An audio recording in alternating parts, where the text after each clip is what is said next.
I'm Lynn Delameter, member of the Count's Car Club. We're down here at the 22nd annual Count's Car Club. But you know, in reality, this started in like '64. I remember going down and do a little show downtown. But anyway, as through the years go, so we've got some great cars this year. There's so many, they're actually coming out of the barns. And we've got members that have had cars that are being rebuilt.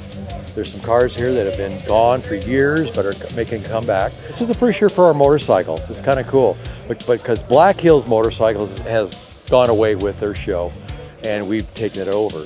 So we've got a variety now of motorcycles and cars, which people that have hot rods and stuff usually have some motorcycle stashed in their garage, right? We've got a variety of vendors too that has been very good to us through the years.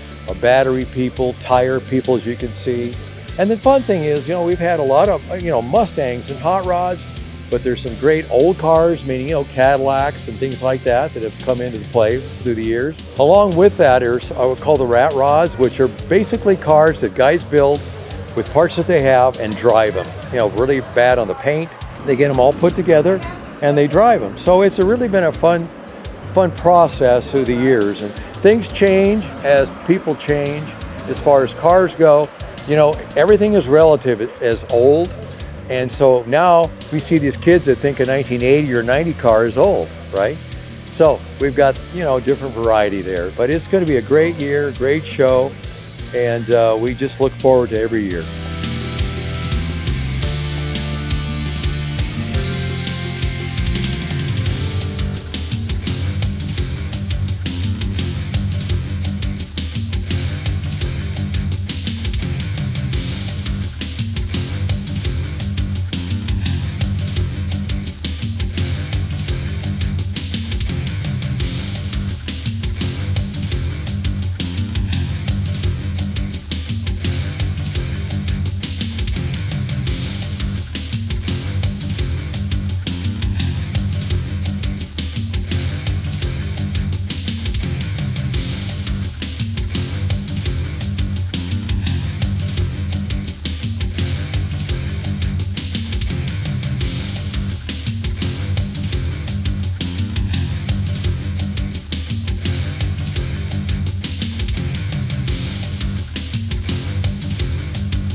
My name's Dave Hammerquist. I ended up buying Jim Newsel's old 1940 Studebaker.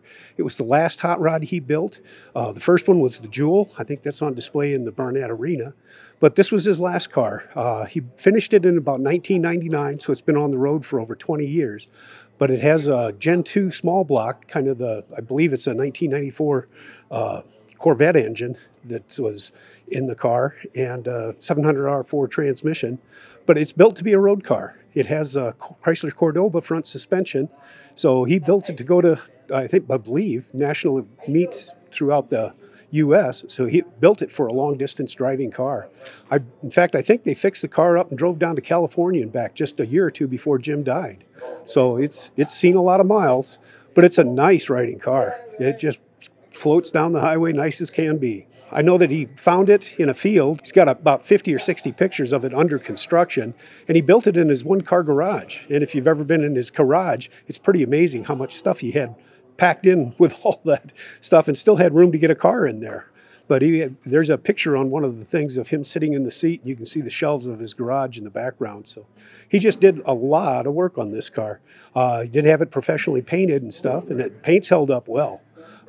It's got a lot of nicks and scratches and stuff because it's been on the road for over 20 years. But overall, it's in good shape. So just really don't plan on doing any major changes to it. There's a few little things that need to be fixed yet, but just rack up some miles. Current plans are to go to the National Street Rod Association Nationals in Louisville, Kentucky here in August with my great-grandson. Hi, I'm Larry Ratterman. This is my 1939 Chevy Master Deluxe two-door.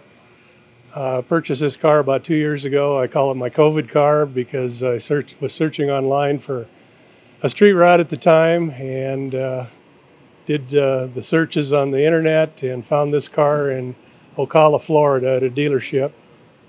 And we have a son that lives just south of Tampa, Florida, so we decided to kill two birds with one stone and got on the nearest plane and flew down to take a look at it. And actually, this car is not the car that we went after. We went after a 39 Ford, but when we got there, the salesman told us that the car had just been sold.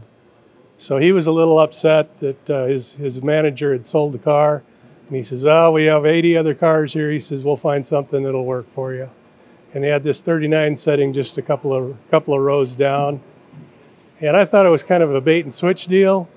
But as it turned out, they were more interested in making me a deal and not flying all the way from South Dakota to Florida and coming back empty-handed. So we purchased the car and brought it home. Just been having a blast with it ever since. We put a little over 5,000 miles on it this last summer, cruising the hills. We took it to the Back to the 50 show in St. Paul, Minnesota. Had a really good time there and just really been enjoying the car. My name is Dave Hintz. I'm the owner of this 1968 Chevelle SS 396. I've had it for about 4.5 years. I have always loved Chevelles. My first car was a Chevelle Laguna. I bought it under the assumption that it was an all-original car, but it wasn't. So I found a nearly identical, year-identical transmission to go back in the car. Since then, I've just had fun driving it, enjoying it in the beautiful Black Hills, being a part of the Counts of the Cobblestone Car Club. Lee Brown is my name. Lusk, Wyoming is where I'm from. Picked the car up at an auction, and it was just a bucket of rust. Brought it to Jamie, and that's what it is. Hi, I'm Jamie Ellenwood, Rapid Hot Rods, and Lee brought us the car, and it was kind of a really cool deal. He brought a chassis to us, and I told him I could save him some money, and then he said, "Can you wire?" And so we wired it, and then he said, "Can you paint?" So we painted it. We've done tremendous amount of work to it, replaced inner fender wells, built the hood, inner fender wells,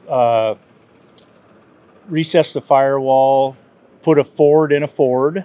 Lee's criteria was that the blower could not take out the cowl vent, and we accomplished that. Got the car in, or the engine in the car, and it wouldn't cool. So we ended up putting a radiator underneath the back seat and got another 5 gallons of fluid in it, and it cools now. So car really handles well. It drives great. It goes straight, and it's a blast to drive. Dennis Vollmer. I'm from Piedmont, South Dakota. I've got a 1951 Ford. I've had this car for 20 plus years. I bought it from Earl Coleman. He was a plumber in Piedmont area. I I've completely removed the body off the chassis, put on a Mustang 2 front end. It's got a 302 69 Cougar motor with a C4 transmission.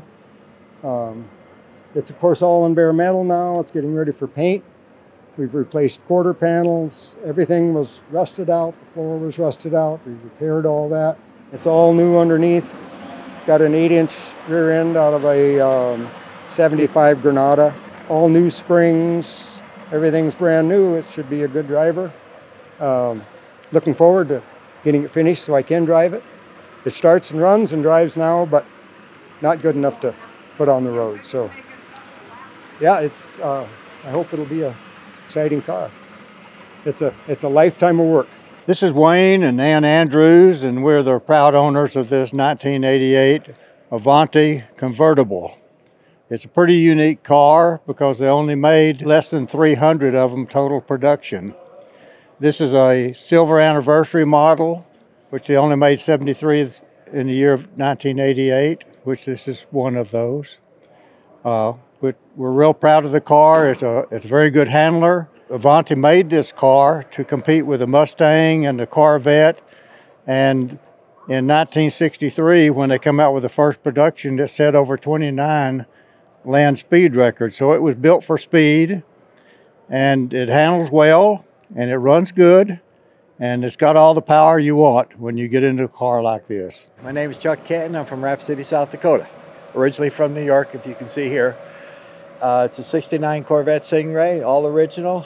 Found it in an airplane hangar in Minneapolis in 1989, and I've had it since then. And all the work I've done is done for me and my wife. Most of it all in the garage. Other than the paint job was done in 2003. Rebuilt the engine 2 years ago, and the rest of it is all the same. Redid the interior. It's ostrich interior. It's a 4-speed. It's the L36 engine.